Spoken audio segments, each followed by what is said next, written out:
Welcome to our discussion about Masters of the Universe. And we're going to talk about the Masters of the Universe Battle Burger, because that's what we had for our appetizer for this, or our dim sum this week. We got to learn to stop making so much food and then having to come back and try to talk about something, because I want a nap. I think we said upstairs is we could just post a 10-minute video of us napping, but I'm not sure this is the right platform for that. Right. It was very good. It was a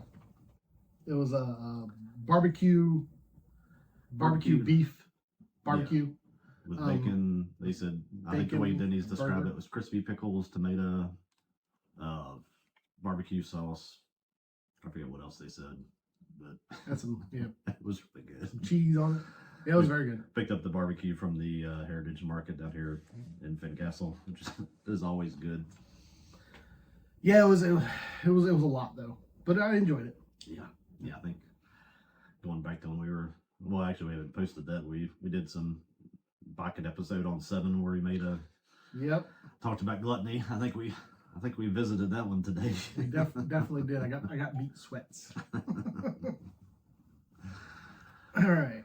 Yeah, we texted, asked if you. I kind of had a feeling it was probably going to go out of the theaters before too awfully long. I was like, word of mouth of the thing had been for Masters of the Universe had been kind of building, and I was like, I kind of want to see it in the theater. Okay. Because at one point you were like, nah, I'm going to skip it, and then out of the blue you were like, hey, we're going to see it. You want to go? Yeah. I think my if I was going to label this episode, it would be He-Man. It deserved what it got. Okay. Because without getting into all that, I enjoyed the movie. I think they really mishandled the release of this movie, the marketing for this movie, all kinds of stuff, to where people expected it to be something else, and it turned out to be actually pretty good. The criticisms I had going in, the things I was thinking about the film before I saw the film, kind of went by the wayside. Yeah. The isekai concept. When they showed him that, he's from our world and he's going into the Eternia world. I'm like, I don't want to see that, but it was handled well. I was so happy that he didn't lose his memory, because that's what I think we all thought was going to happen. Oh, he doesn't know he's the prince. No, he knew the whole time. Yeah, that's great. I liked the inclusion of our world. If you go back and look, if you can find people that were reacting to trailers and stuff, they're like, oh, this is woke and it's got pronouns and blah blah blah blah blah. I think the way they released it without really clarifying what the movie was, I think it's their fault. I think if they had just said what the movie was and went with that and tried to market it that way, I think it would have. We're talking about success. This thing is $170 million budget. Mm-hmm. As of when I looked this up yesterday, it's like at $87 million right now. And that $170 million, I don't think has got marketing and all that stuff. Speaking of marketing, I mean, we ate the Denny's burger because I sat through the previews with them advertising all these different food things that they bought advertisements through Denny's and stuff like that. So. Did you see all the plastic things they had at the theater you could get? Yeah. They had a sword, which at the theater I went to was sold out. They also had a Castle Grayskull. They had a throne with Skeletor on top of it. And there was some kind of box. I don't even know what the box was. It was a big box, and they had different pictures on each one. Okay, yeah. I don't know if those were figures or cups or what they were. They had all sorts of memorabilia you could get. Yeah. I just know there's somebody out there that has all of these things. Oh yeah. No, there's a complete market for that. Somebody goes through and buys up all this stuff. 5 years from now, we'll be selling it for who knows, hundreds of dollars a piece, because they're the one that were I don't know. Good luck. I don't know if it'll appreciate, but hey, if they hold on to it. How much are those Batman glasses from Batman Forever? Yeah. How much are those worth now? Yeah, I think with collectibles at this point, if you just buy something, hold on to it. Just hold on to it for 5 years. It goes up in value to somebody. Might not be everybody, but this thing was directed by Travis Knight, and he did, just for reference, he did Paranorman, Box Trolls, Kubo and the Two Strings, the Bumblebee Transformers movie, Missing Link. It seems to me like he would have been a perfect choice to make a 80s kids line into a movie. And I think that's the other thing they kind of fumbled this thing, was that they didn't really make it a kids movie. It was there. Yeah. It was mostly a kids Well- movie, and then it was almost like a Seth Rogen thing or something, where all of a sudden you get this joke and you're like, what? There's a lot of money to be made catering to the arrested developing adult millennial male. And if if the jokes that they added in there are what caters to those people, Yeah. then those people need to. Well, that's the arrested development part. They need to reassess, because it's just not. The jokes you're talking about would make a 12-year-old laugh. Yeah. And, Yeah, well, and, some of I, those, and I'm not above crass humor, but I don't want my 12-year-old to even understand a couple of the terms that they were using in that, and it's. Well, I think unfortunately 12-year-olds of today are exposed to a lot more than we are. If you give them their phone, then they're there. There's a few kids that aren't there, and it's. I would have been mad taking the kids to go see this with. I was with the surprised. jokes. I was surprised because they a lot of the jokes is just like, hey, I said a curse word. That's like the joke. I said a curse word, and it's like that doesn't really fit in this. I'm good with like potty it was humor, interesting. fart jokes, somebody getting kicked between the legs kind of thing. That's pretty universal. Talking about fisting, I don't want my 12-year-old going home saying that, laughing, thinking he knows what that means, going and looking that up, and then where that goes. I mean, that was not that should not have been in that movie at all. So, like I said, the joke is written by adults for adults. So yeah, I think the missing piece of that is it's adults without children thinking Probably. that they're writing things that kids will think this is funny. It's like, no, they wouldn't. I hope they weren't thinking that for kids. Yeah, I don't know. I think when you get into people that are so self-obsessed in their own thing, and they're living their best life, and I don't have time to waste on any kids. I don't think they even think twice about something like that, and how harmful that could be to a child. You mentioned Seth Rogen. I'm thinking John Cena as well. Yeah. Like both of them come out and they've been like, I'm never having kids, and they have their different justifications for it, but the perspective of making jokes for the demographic that is them.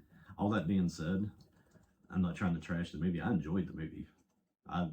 The way where I would classify this movie, and I don't know if it's before your time. I'm sure you've probably seen it. 1980s Flash Gordon, or 1980 Flash Gordon, not 80s. It was made in 1980. I'm aware of Flash Gordon, just never seen it because I know Star Wars was like inspired by Flash Gordon. I saw that in the theater in 1980, so I would have been 6, and I played Flash Gordon at my house for months. And you go back and watch it now, it's goofy, it's campy, and it's fun. I mean, Flash Gordon in that movie, they make him he's the New York Jets quarterback. He's not that in the original story. The opening sequence is them having a battle in Ming's chambers where they're throwing this like big Fabergé egg type thing around and like playing football and calling plays and tackling people. It's the dumbest thing, but it's so much fun. And that's really what this movie reminded me of, was that despite all the campy and kind of goofy stuff, it's still a hero story. And at the end, it's a hero story that's relatable to any kid, especially one today that's raised by the people that probably wrote this movie and the ones that do have kids, and how they've taught them to be so passive and so non-masculine and all this kind of stuff, and no idea how to be a hero and to be a man and to use their strength. And I thought the story was fabulous on that front. And like I said, it's really a shame that it kind of went the way of those jokes, because it really detracts from what I thought was a good entry into something I would show any kid. It would have been a good. Yeah, it looks like it's rated PG-13. I don't see how that's even PG-13, man. That's I know in Europe they have a 16 rating as well. They have like a teen, an older teen, and then an adult. And if there was an older teen rating, like a PG-16 or a G-16, whatever, that's definitely what this should be rated at, because like you're saying, I'm not gonna say it on here because I'm 50 years old and I'm not comfortable saying it around people that are really around anybody, honestly. how they referred to Cringer towards the end of the movie. It's like that wasn't meant to be a tongue-in-cheek joke. That was just being crude. And I made a joke about that with you, and you and I talk away from here, obviously, but we don't really talk like that. Yeah. I was comfortable because it was text. We can make a joke like that and be like, yeah. That's but not still, it's not something that's usual for us. I wouldn't make it in front of my wife, and I don't think you'd make it in front of yours either. And that kind of hammers home the point that it's not good for that. Yeah, it's not appropriate. It's not good for kids.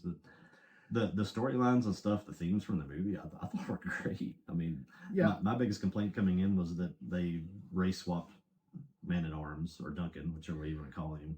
Hey, he's probably the best part of the movie, honestly. Yeah, if you take away, I didn't have a problem with the race swapping of Duncan, yeah. But I felt like Idris Elba was miscast because I felt like he was taking it more seriously than everybody else. Yeah, like this does have kind of a tongue-in-cheek, a nudge quality to it throughout the whole thing. Yeah, even they have an opening monologue where Adam's talking about the heart of grace, the heart of the universe is what's the planet's name? Eternia. Yeah. The heart of the universe is Eternia, and the heart of Eternia is Castle Grayskull, and the heart of the heart. I'm like, come on.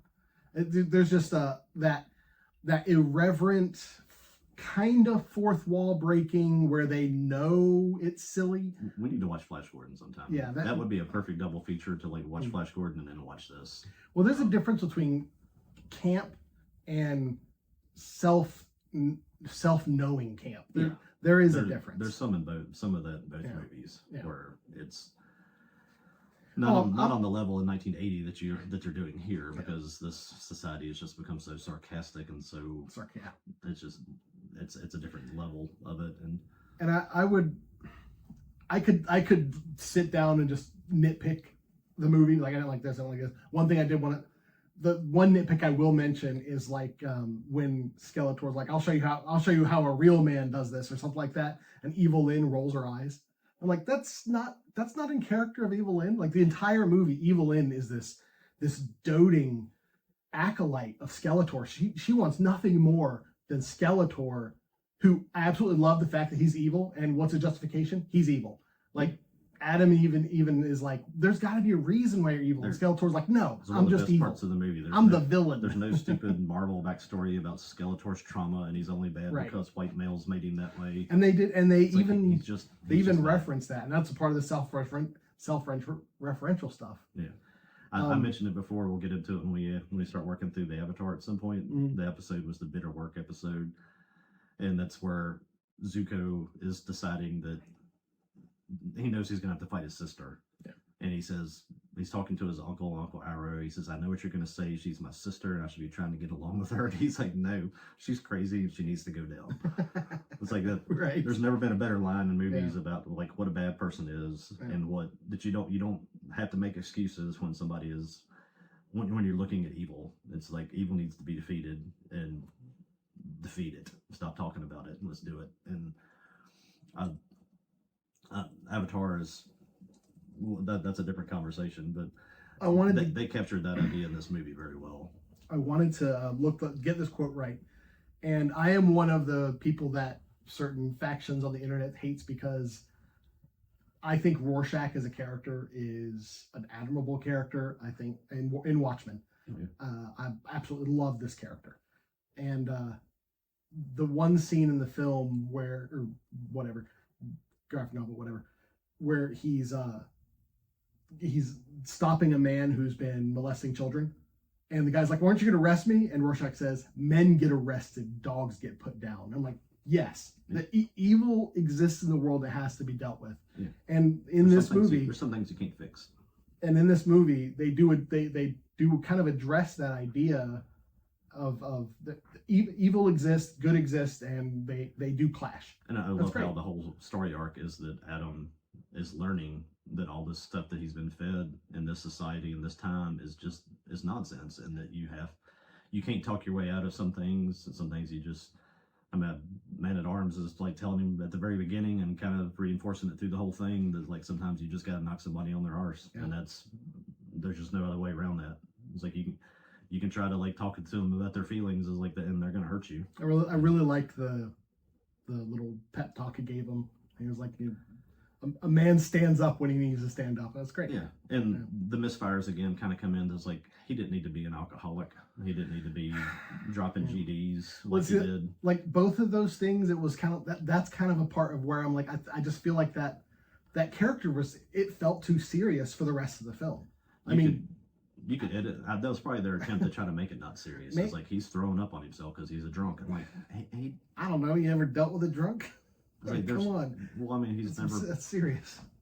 That's not any part of that character at all. He never was an alcoholic. He should have been plotting, waiting for the right time to rise up and do his thing, because he's the warrior that knows how to be a man, and that's and that is a good thing about to notice about this film is there is this almost like a juxtaposition in the film with the narrative, with what they're trying to do, the messages they want to put in, because like you were saying, where like a lot of people were put off of this film because of like the him and thinking, oh well, this movie's woke and all and that. The trailer showing Tila all the time, right? And you're like, well, this is just gonna be another girl movie. And a lot of this film pushes back against that idea, and it makes fun of the idea of like woke culture and stuff like that, and of pronouns, and that was one of the things in the trailer when it showed the him, and people were like, pronouns. But like you don't see that they're making fun of it. Like you could tell from the trailer. They even had, I think, all the hair colors in The Office. Yeah, there was like a pink with a nose thing and a green one, and they're all just like his boss was totally a parody or a takeoff or inspired by the guy from The Office, not The Office, Office Space. Yeah. Other criticisms of it, I think there's worth pointing out. It was too long. That opening thing with the time on Earth should have been half that. You could have done the Office jokes without so much the boss, all the monologuing by the boss. You could have got there with just a couple shorter scenes of that. At the end, when there's getting ready to defeat Skeletor, I do not understand what they were going with the Skeletor through time, where he's in the gym and all this stuff. It was just like, I think that was like one of those things that was probably like somebody's little idea in a meeting, and somehow or another they got to keep it in the movie. That should have been cut out. That made no sense at all. I'm not a aficionado of the Masters of the Universe at all. I remember the cartoon vaguely. I have had the toys when I was young, but I never really got into the lore. I was literally just bashing the toys together, which amused me when there was that one scene where Adam picks up one of the bad guys and starts hitting the other bad guys. I'm like, that's got to be a reference to the idea of just bashing toys together. It's got to be. Yeah. But yeah, I thought it was great. I really did. The inclusion of random characters, I know they were probably trying to dig through the whole thing and be like, well, what about people that started watching it late or this? Yeah. I think it would have been better served to just stuck to the main people. Like if you go through the early shows and the first toys that released, Stratos, the bird guy, Merman, the big green bad guy, Zodak, Manny Faces, Ratlord, Webster, those were all like kind of mainstays through the whole cartoon. They were some of the first toys. They were the toys that everybody I knew had. They kind of pulled some random stuff, like the Goat Man. I had no idea that was even a thing. I looked it up, and it is. Okay. The big red face guy that was horns. Yeah. That was an actual character. I'd never even seen that before. What about the guy with the long neck? He was a toy. Yeah, he was in the show. I remember seeing that. So, and I didn't watch the show all the time. We just had access to Fox about once a month at my grandparents'. I get to watch a couple episodes, but there was a character. I'm trying to see what her name is. She was like Man-at-Arms, like one of his soldiers. She just had guns. Yeah. You know what I'm talking about? Oh, in this? Yeah. No, that's either that's something from one of the movies or like a late show thing. I didn't remember that. Well, that was one of the things I noticed was how she just had like a trench coat the whole time, and then at the end she got like actual armor, so she looked like one of the other characters. She seemed out of place for most of the. There's a lot of nods to stuff that were some things I think people got. I got. There's I'm sure there are all sorts of. Excuse me. Dolph Lundgren at the gym. He played He-Man in the Last Masters. Oh yeah, that was kind of funny. I think that was one of the. There's probably a lot of references peppered throughout this film that, unless you're really into the lore, you don't get it. But I think everyone got that. The long-haired sort of like demon or troll-looking like martial artist thing with like a hook. That was Karg. Didn't exist at all in the toys or the TV shows. He was a character they made for the Dolph Lundgren movie. So they threw him back into that, which was another fun nod to that. You didn't get Orko until the public service announcement at the end of the movie, which I think that probably was a good thing. I'm not sure I could have sat through Orko for the whole movie, but there's a lot of people that I think wanted to see Orko because he was a very big part of the show.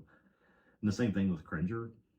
Cringer didn't really even enter the movie until like the last 30 minutes. Well, you saw him in the very beginning when Adam was a child in Eternia.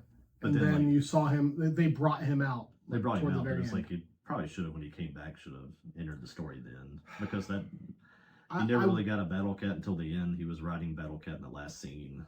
And that was a big part of the show. There is an irritation that I have that seems to be in media in general. Beast characters need beast voices. The one that I always point to when I'm talking about this is the hippo goddess in Moon Knight. Have you ever seen Moon Knight? No. Didn't think so. It's a Marvel thing. But she's this large, like 9-foot hippo, and she has this like little pixie voice. I'm like, that doesn't match the character at all. A hippo should be like gurgly.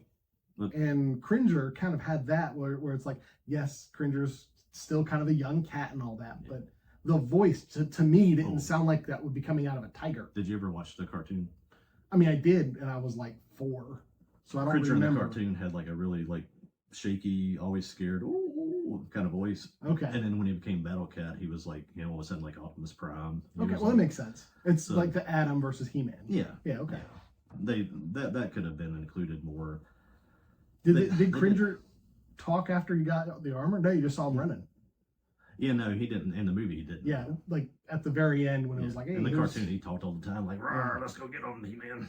So maybe that if they did that, like, there were too many nods, I think, in this movie about what would come in future movies. And my thing with that is like, they're trying to set something up. If you're going to do that, just put it into the movie, and if it's not part of the movie, then leave it out. They were trying to. It's kind of my fear in this whole thing. Is kind of the stance I've kind of taken on James Gunn's Superman, the longer removed from that than I am, is that whole movie was made as an excuse to make Supergirl. They had to set it up. It's like it wasn't a Superman movie at all. It's we want to make a Supergirl movie and we can't make it if we don't make Superman. And if you watch this, you see at the end credits you get a She-Ra from behind. They kill off King Randor, and you get She-Ra, and Randor's wife is the queen, and it's like, are we really just doing that? That tells you how little I was actually taking in all the information when I was a kid. Because you'd think, my name being Randy, I'd be like, Randor. No, I didn't get that at all as a child. Yeah. Like, I didn't remember that at all. In the theater today, or the other day, I was like, oh, Randor, huh? Randor and his wife existed in the cartoon to get kidnapped by Skeletor so He-Man could go save them. Okay. That's a storyline that probably happened 30 times in the cartoon. Gotcha. Or somebody else would kidnap them, they'd have to go save them, or somebody else would take control of the castle when He-Man was away, or Eternia, the city, whatever it was. Yeah, this whole thing was just like, we did all this just to placate y'all so we can make a She-Ra movie, then whatever. I hope the rest of it fails. I don't know. Like, I obviously haven't kept up with the He-Man production of anything, really. I know there was a cartoon like in the early 2000s that was kind of popular. He-Man. Yeah. And then they had Kevin Smith saying where he destroyed it. Well, that was after they made the She-Ra, because they had a She-Ra cartoon. Well, yeah, that was and that was pretty popular. That She-Ra cartoon. That was a lady that turned that into a lesbian show. Right. But she wasn't at least from the perspective of outside hearing about it from people talking about it, it seems like it was pretty popular. It was around for a while. Yeah.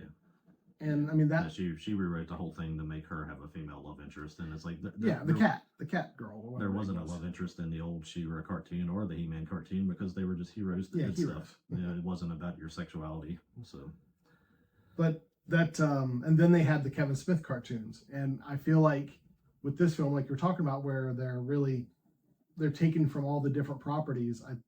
I'm assuming they also want the audience that watched that She-Ra cartoon. Yeah, well, I mean, the audience, that wasn't the audience. The audience for She-Ra was that they started making a line of She-Ra toys, 2 or 3 years after they started He-Man, and it was a huge selling thing. Well, I was just perusing like what He-Man had, but apparently there, like after the He-Man and the Masters of the Universe cartoon, there was a She-Ra cartoon. Yeah. So like it follows that same trajectory. Yeah.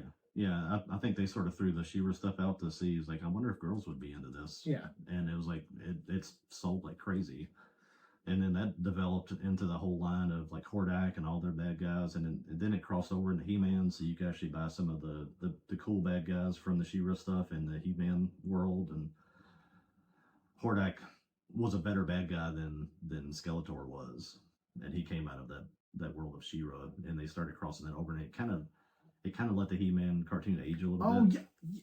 Okay, see, looking at the vampire-looking character. Yeah, totally. It kind of let you age with the He-Man a little bit. If you got into it when you were 6 or 7. I might have watched the She-Ra cartoon more than the He-Man cartoon, because this is the villain I remember. Yeah. Okay. Yeah, he actually appears in both. But he came out of the She-Ra stuff. So I'm sure he'll be in the second film. Yeah. Yeah, and it'd be fine for them to make a team up kind of thing or whatever. I hope that it doesn't just go down the same just tired, worn out girl boss thing where she's gonna be a drunk that hates everybody like Supergirl or whatever. Well, my assumption is she will be the girl boss, like the archetype of a girl boss, because they had a hero shot.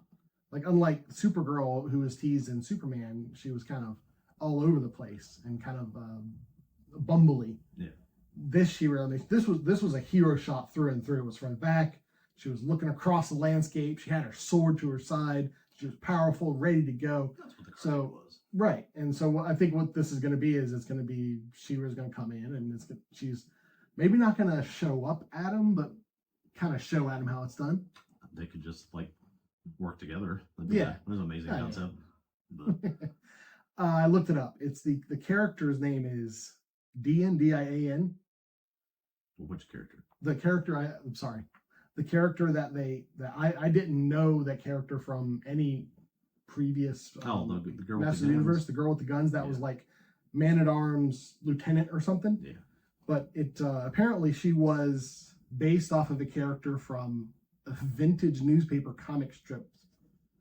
Okay. Yeah.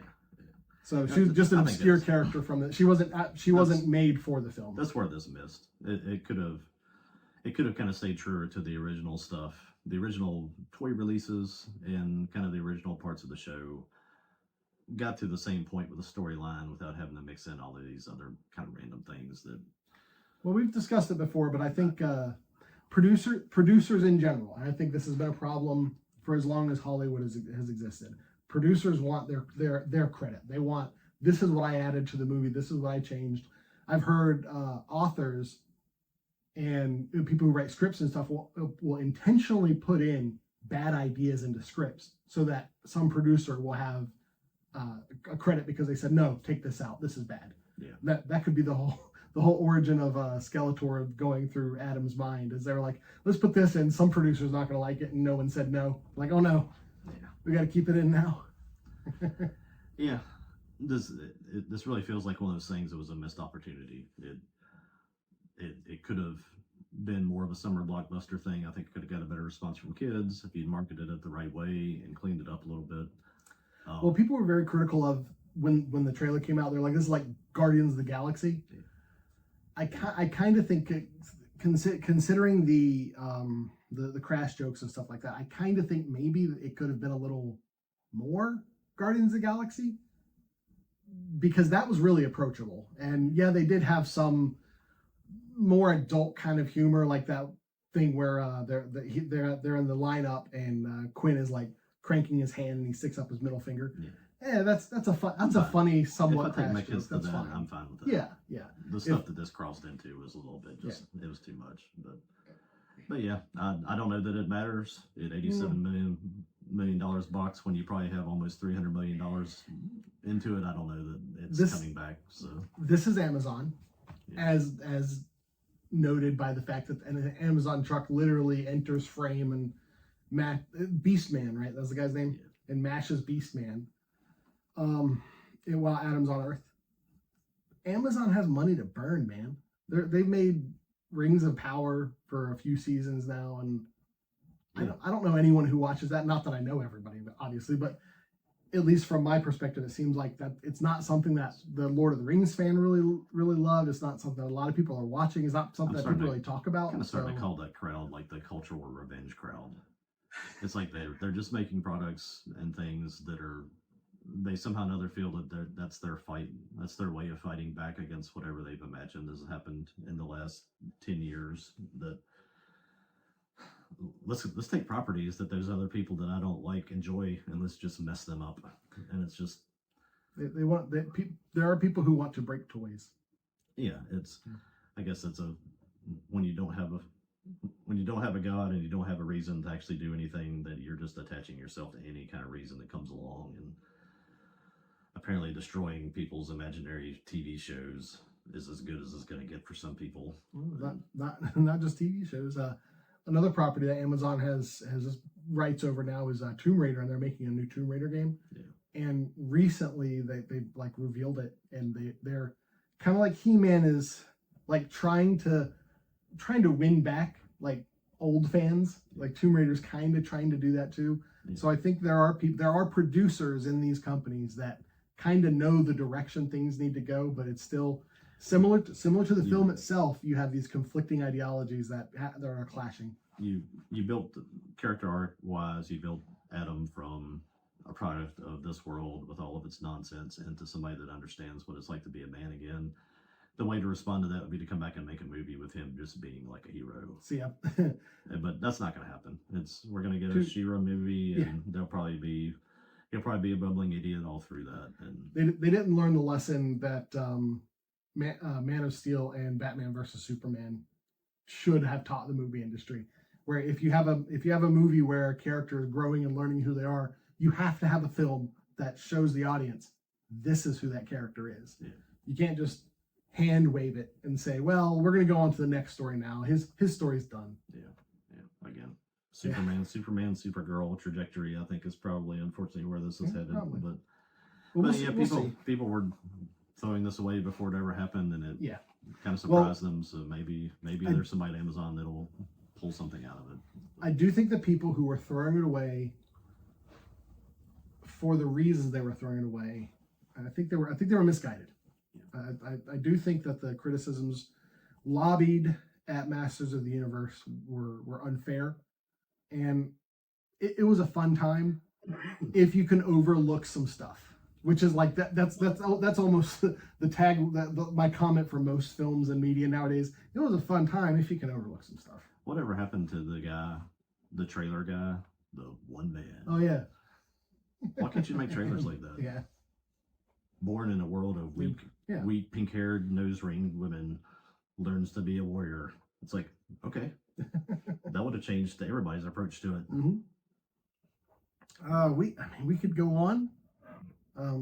Yeah, we should wrap up. Wrap up our He-Man section. Yeah, if you're a fan of like the Guardians of the Galaxy type, you don't mind some American Pie level humor, I would say. Well, if you were a true fan of the cartoon and you enjoyed just the goofy, campy show that it was, I mean, don't make He-Man as something that it was never. It never was anything but a goofy cartoon in the 80s. And if you enjoyed that, you enjoyed Flash Gordon from 1980, you'll enjoy this. If you want to turn this into a cultural argument, then then find something else to do. It's better than the 80s film, I think. Yeah. We won't get into that. That's another day. 20 minutes. Yep. Yeah. All right. Yeah, it'll be on Prime, I guess, before too long. So probably the next few weeks, the way they go. If you missed it in the theaters, give it a try. I think if you like He-Man, I think you'll like it. Great casting. I don't think there's any of the casting that I thought if you were terrible. Have kids under 15, 16 years old and you care about their well-being and just they might have questions after some of the jokes. What does that mean, Mom? Just don't watch it. It's not. If you can figure out how to go through and edit your own movie ahead of time and watch it with them. You could literally cut out less than 2 minutes worth of nonsense and it would be fine. But the 2 minutes of nonsense is way over the line for kids. You know what's a lost art? The edited for TV. Yeah. They really should start that back with think of Amazon. It would be great. Be like, edit it for younger audiences. Have a PG edit of this. Yeah. It would be easy to do. It's not violent. It's just crass. It's just getting rid of things that should have been edited out when they Yeah. made the film. Yeah. So anyway, That's Masters of the Universe. there it goes. All right.